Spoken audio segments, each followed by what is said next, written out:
ক্যালেন্ডারের পাতা থেকে খসে পড়ল একটি দিন, সাথে সাথে খসে পড়ল একটি মাস, একটি বছর। আর তাই সময়ের দাবি মেনে পুরনোকে বিদায় জানাতেই হয়। আর স্বাভাবিক নিয়মে পুরনোকে বিদায় জানিয়ে নিজেদের মতন করে নতুনকে স্বাগত জানান সকলেই।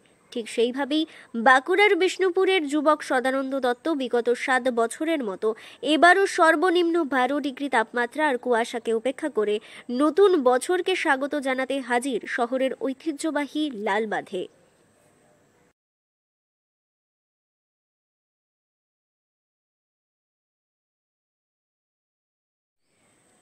লালবাঁধের কনকনে ঠান্ডা জলে 2024টি ডুব দিয়ে নতুন বছরকে স্বাগত জানালেন তিনি।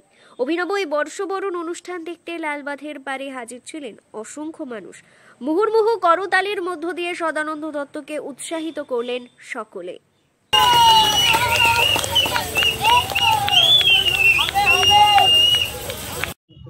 আজকে 2024টি সালকে বরণ করলাম।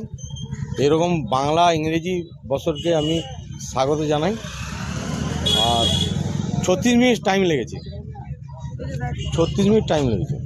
লালবাঁধ 24টি ডুব, তারপরে উঠে পড়লাম।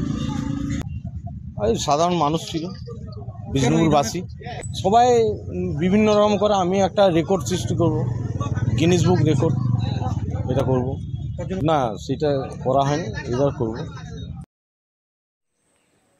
নতুন বছরে মন্দির নগরীতে বেড়াতে এসে অভিনব এই মুহূর্তের সাক্ষী থাকতে পেরে খুশি পর্যটকেরাও। ব্যুরো রিপোর্ট, দক্ষিণ বাঁকুড়া দর্পণ, বিষ্ণুপুর।